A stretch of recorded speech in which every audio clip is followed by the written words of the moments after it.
My name is David Heron, and I have some information I want to share that I've been gathering from my exploration and experimentation with transportation systems. And I've been doing these explorations for over 10 years. So before I get into it, I want to go into why I've been doing this. Uh, because Uh, I've been doing a lot of different experimenting with almost every kind of transportation there is, from walking to driving cars. And, obviously I could do as most people are doing. Normal think, there's this word I use that is normal think. Okay, so normal think is the prevailing consensus opinion that everybody agrees is normal, quote unquote normal. And so in the US, in the area that I live in, normal is driving in the car and driving around and driving around, and it's a gasoline powered car. And basically, I think our existing transportation system sucks. It is heavily reliant on cars. It's heavily reliant on massive amounts of highways, and highways are ugly, just plain ugly. Uh, Environmental reasons and land use reasons and uh, energy supply, peak oil, all those things are uh, factoids that I know are dangers and problems with the existing with the existing transportation system that we have in the U.S. So it's about reducing all of that. And a really important thing in my background is that in the mid 70s, I was in high school, and in the mid 70s there were two oil crises where the people in the Middle East got pissed off at us and decided to cut off our oil. Or just say it that way. It's not our oil. I mean, there's a lot of people in the U.S. that thinks, oh, it's our oil. It just happens to be underneath their sand. But it's not our oil. And I just said it. So, okay, so there's this normal thing that is, how did our oil get underneath their sand? But what happened in the 70s was these oil-rich companies decided to cut off the supply of oil to us, and uh, it caused a bit of a crisis, and that crisis really affected me, and it kept me thinking for ever since on energy supply issues and alternative energy and alternative ways of transportation. Okay, a minute ago I said the current transportation system sucks. So it's not really fair to just say sucks because I should say more. So one thing is that there's a lot of attention being put on electrifying cars and trucks and buses and other things. I'm really, really happy that there's electric cars coming on the market and that electric vehicles are becoming more practical every day. But the the emphasis that's pushing for electric cars is based on a problem statement that I think is very limited. The problem statement that everybody is focused on is greenhouse gases and carbon footprint. There's a lot more than greenhouse gases and carbon footprint. And I said it a few minutes ago. What about land use issues? What about peak oil? What about the rageaholism that happens when people are driving and in tight traffic and they're really angry at all these people around them that are driving stupidly? What about the daily carnage of traffic deaths? What about uh, there's a lot of personal finance issues around owning a car. Owning a car is one of the biggest costs that a family has, and there's a lot of people who live beyond their means by owning a car. But our financial system would be more stable if collectively we all lived beneath our means. There's all sorts of things that is that are that are effects from the current existing transportation system, and they're not being addressed by a switch from gasoline cars to electric cars.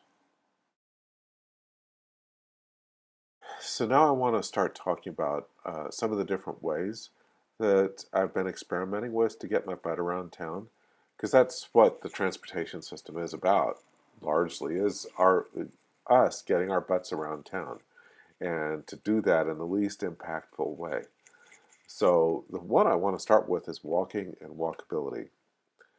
So obviously, walking around is really, really low impact, uh, and it's part of our inbuilt nature that we're able to walk around. And so walking gets you outdoors, it gives you exercise, it gets you out of a sedentary lifestyle. Studies show that walkable areas rather, there's a phrase that people are using now called walkability. Walkability is a way of uh, measuring a neighborhood or a city to see how walkable it is. That is, how well you can walk around. And are there interesting things to walk to? Are there interesting things to do while you're walking around? Is it an interesting walk? Is it a nice place to walk around in? Those are some aspects of walkability. And if you live in a walkable neighborhood, you're more likely to go out and walk around.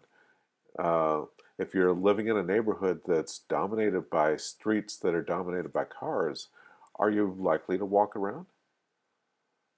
So those are some of the things that go into the studies that are showing that walkable areas have higher land value. There's other studies that have been showing that people who live in walkable areas tend to have better health. They're walking around and they're not non-sedentary. There's lots of good things that could happen from having walkable neighborhoods and people walking around more often. The problem with walking as transportation is you can really only go as far as you can walk, which um, isn't very far. One of the advantages we have over our ancestors is that we've got these machines that help get us around. Now, these machines have lots of negative side effects. There's a number of things that are positives about mass transit systems. Uh, they're a shared resource, so all of the cost and resources involved in building and running them is shared amongst all the people that are using them. If you think of the number of people per square mile of road surface required when people are driving individually in cars versus the number of people per square mile of train or the number of people per square mile of bus. In most of the US, the mass transit system it just is not working very well.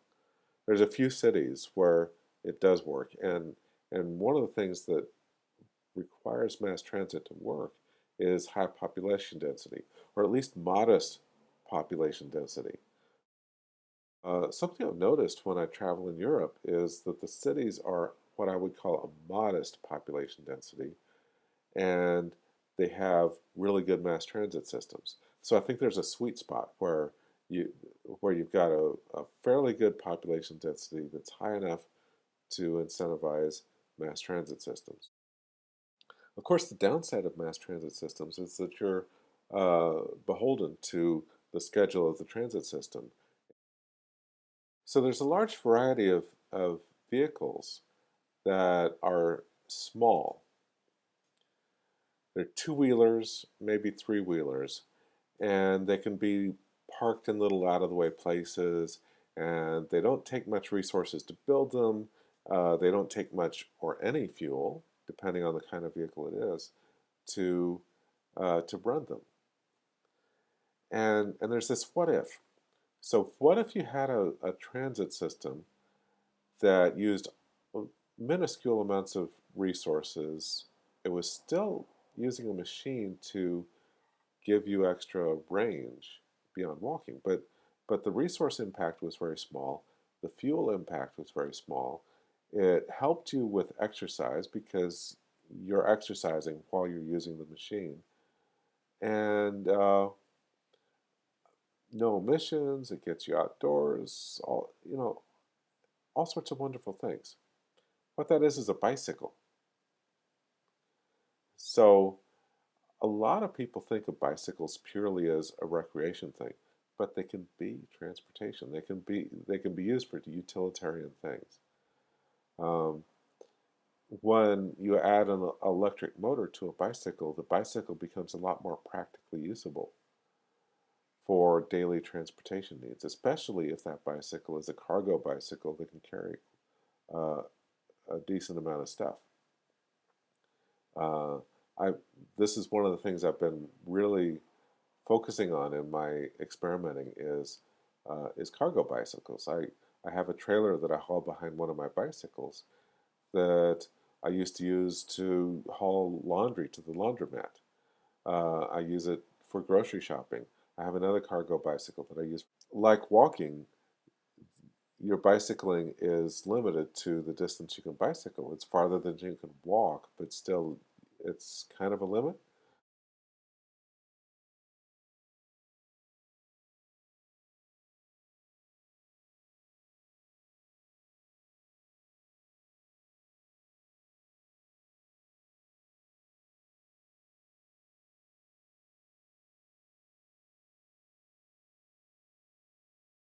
There's this range of two-wheelers that starts at a bicycle and ends at a motorcycle, and they all have pretty much the same kind of attributes of being small, uh, lower resources required than a car, but obviously motorcycles require more resources, but they still can be parked in out of the way places just like a bicycle can.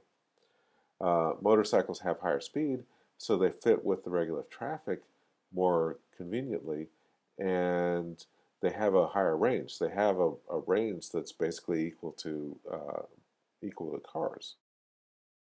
There's starting to be electric motorcycles to be available, so you're not limited to stinky gas burning, loud, noisy, obnoxious gas motorcycles. Uh, you can get electric motorcycles, and they're quiet, they're smooth, they're I own a couple, and to me, they're like riding on a magic flying carpet. It's a totally different riding experience than the gas motorcycle. It appeals to a different part of the person.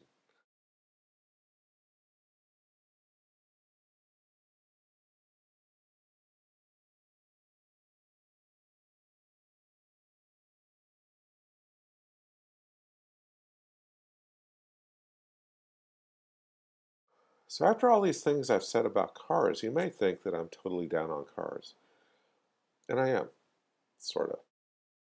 Actually, cars are wonderful in a way. Cars offer a lot of freedom. Cars offer the illusion of being able to go anywhere, anytime you want to. But obviously, they present a large resource impact, a large land use impact, and all these other impacts that I've talked about. Something that's happened with all the vehicles I've been experimenting with is that other people notice these vehicles and they notice, is that electric? So an idea I draw from having talked with all these maybe hundreds of people that have talked with me about the different vehicles I've owned, or I own rather, is something like an electric bicycle has a huge potential for drastically reducing the resources and energy required for the transportation system. If there were thousands upon thousands of people riding electric bicycles around, or millions, the energy required for even the best of the electric cars.